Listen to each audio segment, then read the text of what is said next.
दोस्तों, अब हम देखेंगे शिक्षकों का स्वार्जित शक्तिकरण कार्य। शक्तिकरण का कार्य शिक्षक में स्वयं होना चाहिए। कितने भी वैयक्तिक रूप से गुणवान व्यक्ति हो, यदि उसके अंदर वृत्तिक क्षमता नहीं है तो वो अर्थात प्रोफेशनलिज्म नहीं है तो वो एक अच्छा शिक्षक नहीं बन सकता। अर्थात वैयक्तिक गुणों के साथ साथ वृत्तिक गुणों का होना भी शिक्षक के लिए अनिवार्य है। शिक्षक के लिए परिस्थिति हर पल बदलती रहती है। बदलती परिस्थिति के अनुसार अपने को ढालने की शक्ति शिक्षक में निहित होनी चाहिए। एक विशिष्ट बात यह है कि शिक्षक में आत्मनिरीक्षण की शक्ति अनिवार्य है। अपनी कमी क्या है, अपनी खूबी क्या है, निर्दिष्ट विषय, जिस विषय को शिक्षक सिखाने के लिए जा रहे हैं उस विषय में उसकी क्षमता कहां तक है, इसकी परिपूर्ण जानकारी शिक्षक को होनी चाहिए। इससे ही क्षमताओं का विकास होने की संभावना है। इससे शिक्षक अध्ययनशील बनता है और आजीवन ज्ञानार्जन के लिए कोशिश में रत रहता है। केवल ज्ञानार्जन से कुछ नहीं होता, बल्कि मिले ज्ञान को प्रभावी ढंग से छात्रों तक संप्रेषण करना दूसरी बात है। जिसके अंदर वो संप्रेषण की क्षमता है, शक्ति है, वो अधिक प्रोफेशनल बनने की संभावना है।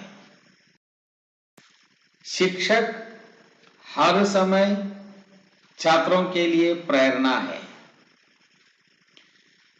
जो शिक्षक छात्रों के लिए प्रेरक नहीं है उसका कार्य व्यर्थ है।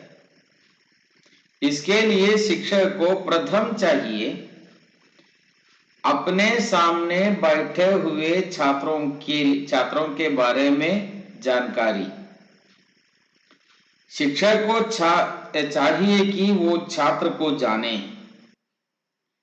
छात्र की जो भी कठिनाई है, मुसीबतें हैं, तकलीफें हैं, उसके बारे में समझे,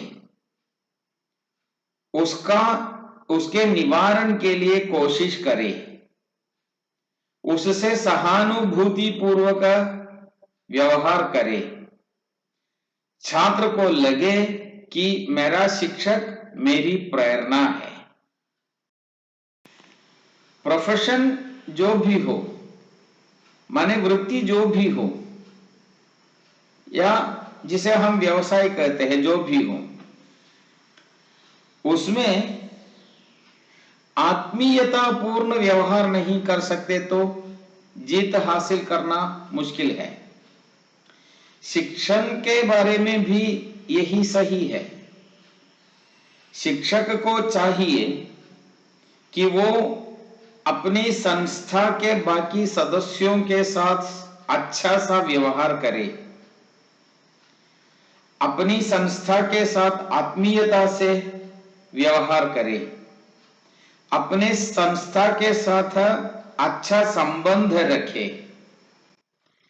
संस्थान के जो भी दायित्व होते हैं और संस्थान शिक्षक पर समय समय पर जो दायित्व सौंपता है, उन दायित्वों को निभाने के लिए भरसक प्रयास करें, वो शिक्षक का दायित्व है।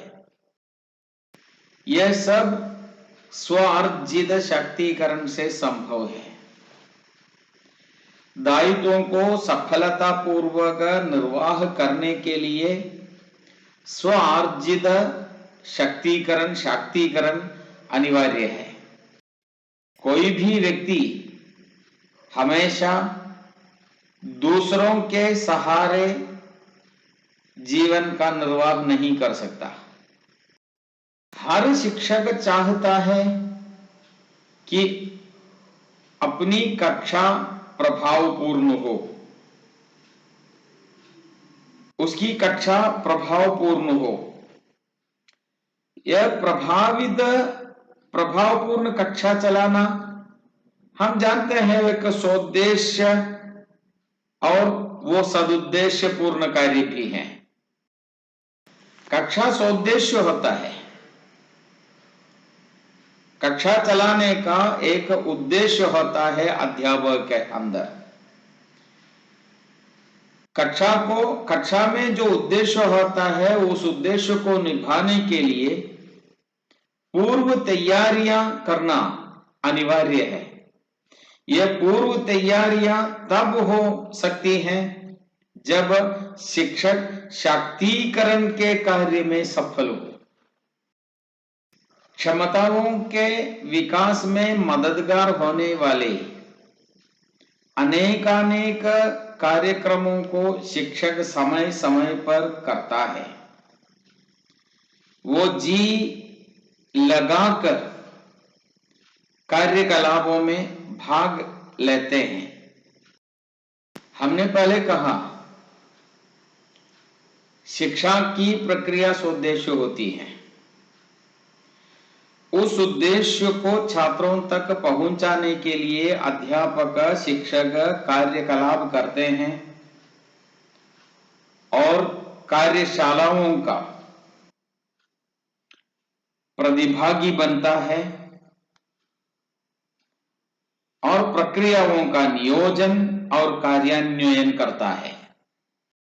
वृत्तिक क्षमता बढ़ाने के लिए कार्यशालाओं का प्रबंधन भी करता है और कार्यशाला में भाग लेता भी है। शिक्षक सुप्रीम अनुभवी व्यक्ति नहीं है।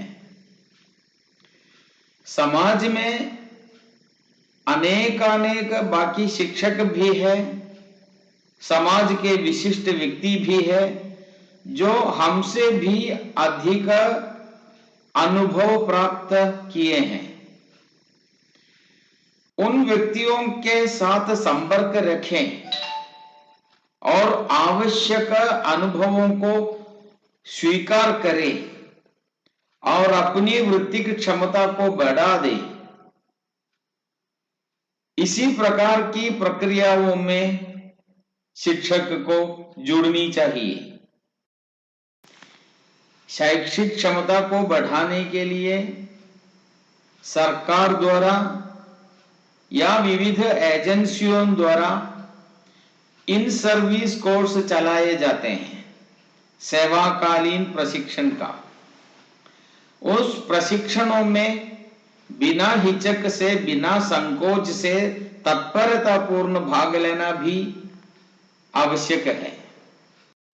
हम जानते हैं यह तकनीकी का संसार है। तकनीकी का विकास बड़ी तीव्र गति से बढ़ रही है। दृश्य श्रव्य माध्यमों का नया नया आविष्कार हो रहा है। उन आविष्कारों के बारे में जानकारी प्राप्त करना, मिले आविष्कारों को छात्रों तक प्रभावी ढंग से प्रस्तुत करना वृत्तिक क्षमतावान शिक्षक का लक्षण है।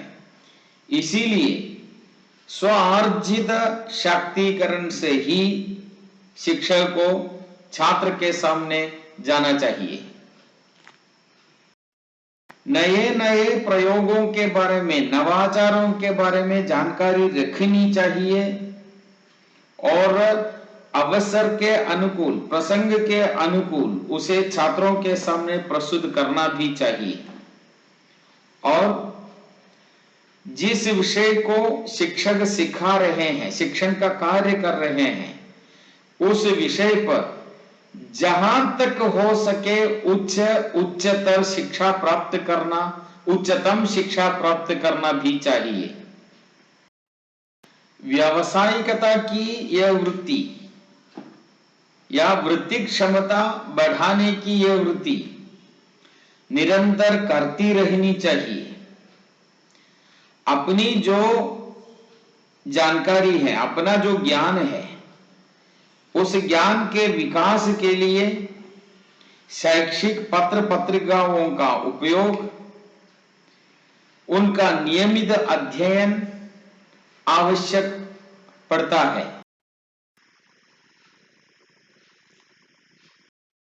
इसी प्रकार अन्य शिक्षकों द्वारा लिखा हुआ अपना अनुभव,